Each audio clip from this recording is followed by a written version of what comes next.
Hey everybody, Eric Henderson here with Adventures Afield. I'm in Abilene, Texas at Airguns of Texas with Edwin Buppus.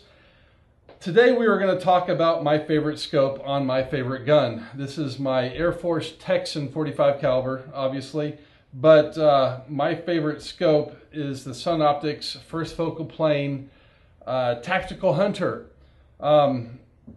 We absolutely love this scope because it's perfectly suited for air gunning.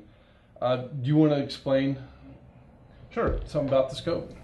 This is a first focal plane, and we're going to get into some details that actually show you why we like the first focal plane scope best.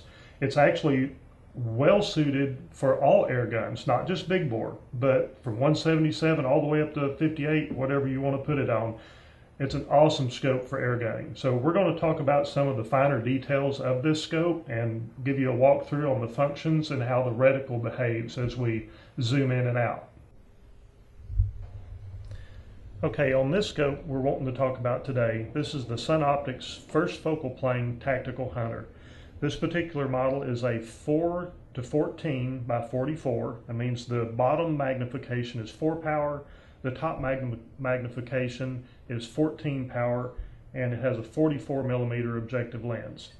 This scope is a tactical scope, meaning it's got exposed turrets. They're locking. You just pull it up to make your adjustments, push it back down after you make your adjustments. It's very easy to sight in, and if you're doing long range compensating type shooting, it does have a very good return to zero function on the turrets. So you've got your elevation turret, you've got your windage turret for adjusting your windage left and right. This knob here is a side focus or a parallax adjustment on the side. One of the things that's really good about this scope for all air guns, not just small bore, not just big bore, everything, this one will actually focus down to 10 yards, which is great for doing really close range backyard or pesting work inside, and then turn it all the way up and basically out to infinity. So you have a great focal range to zoom on or focus on. The zoom ring is really easy to grip. It's got a nice smooth function all the way from low to high. And it has a fast focus or quick focus ocular adjustment here. One of the things that's really, a lot of people don't use or don't set up, if you have a known distance, say you're sighting in your backyard, you know exactly what 20 yards is. There's a 20-yard setting right here. Most of these scopes out of the box, this is screwed all the way in. You look through your scope, your reticle's real fuzzy. So you back this out until your reticle starts to sharpen up where you can see it very clearly. But that's where most people stop. It works also on adjustable objective scopes also. You set your range at a known distance, and then you can fine tune your focus at that range while keeping your reticle focused, and then fine tune it at 30 yards, at 40 yards, and at usually takes about 3 or 4 ranges. And once you get it fine-tuned, then you can use your side focus for actual range finding, and it's really, really close. It's within about 5 yards that I've found on most of the long-range stuff. So what we want to do now is we're going to take the camera and we're going to look through the lens and show you exactly what the reticle does. On the first focal plane, when you zoom your reticle actually magnifies with the image that you're zooming in on.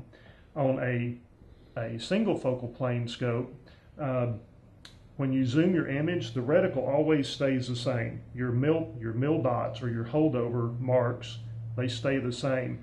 So most scopes that have mil dots, your mil dot spacing is calculated at 10 power or a certain ratio of the range of the scope. On the first focal plane, when you zoom in and out, your reticle zooms, your mil dot spacing zoom in and out with your image, so your holdover actually remains the same. Keeps the mass simple. It's great for quick, responsive shooting. If you're in an actual hunting situation, you can range your target, zoom in, and know exactly where your holdover is. One thing I do want to show you before we go looking through there. On this particular gun, Eric and I sighted this in out to, I think our range on the bottle is 250 yards. There's your main crosshair reticle, your horizontal, and then it's a half mil dot. So you've got a half dot and a whole dot, half dot and a whole dot. And we have our ranges marked on the bottle for a cheat sheet. There's a little chart that we made, and when you range your target, all you got to do just to make sure you're on the right mark is look down here, and each yardage shows exactly what dot your holdover is. And it doesn't matter what power you have your scope set, you're always the same right here. So it's a great way for accurate shooting, close and long range, without having to do an awful lot of thinking while you've got a game animal or something trying to get away from you. So we're going to set up right now and take some pictures through the reticle, and I'll walk you through what the reticle's doing as we zoom in and out.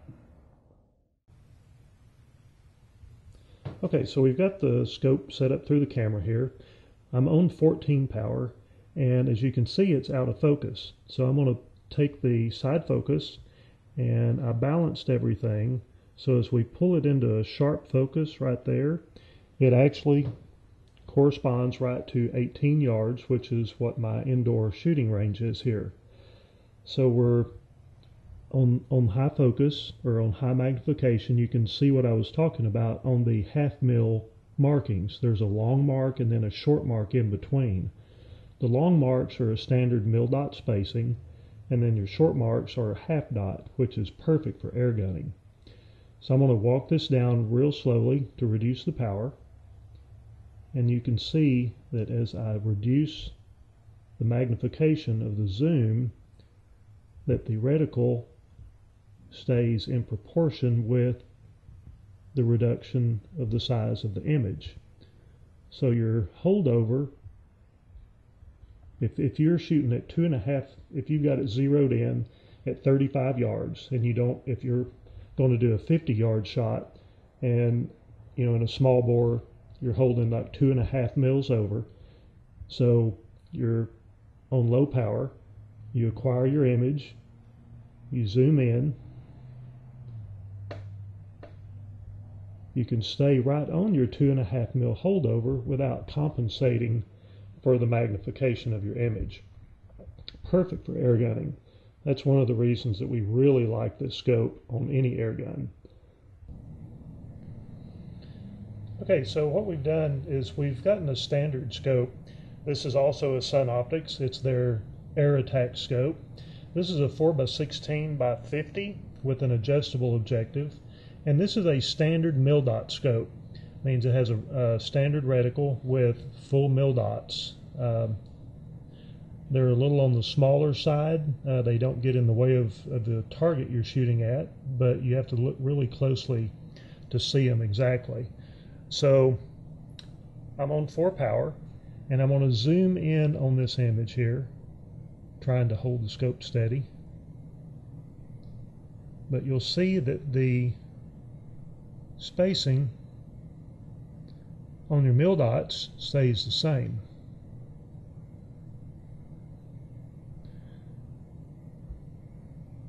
So as you're trying to compensate for your range, it's really hard to hold this steady, you've got to adjust or compensate for the size of your target on your holdover. And again, zooming back out to 4, your dot spacing stays the same. And you really have to think about what power you're on and what your holdover is and your compensation and drop and all that stuff while you're hunting. And it's not that it's that difficult if you're used to your gun and you know exactly where it shoots, but on the first focal plane where your scaling zooms in and out with your magnification, it just makes for a more rapid shot placement or target acquisition, if you want to call it that. So that's the difference between a first focal plane and a standard scope. If you have any questions about any of the products that we review, or if you would like to purchase those products, contact us at Airguns of Texas. We'll be happy to take care of you. Thank you.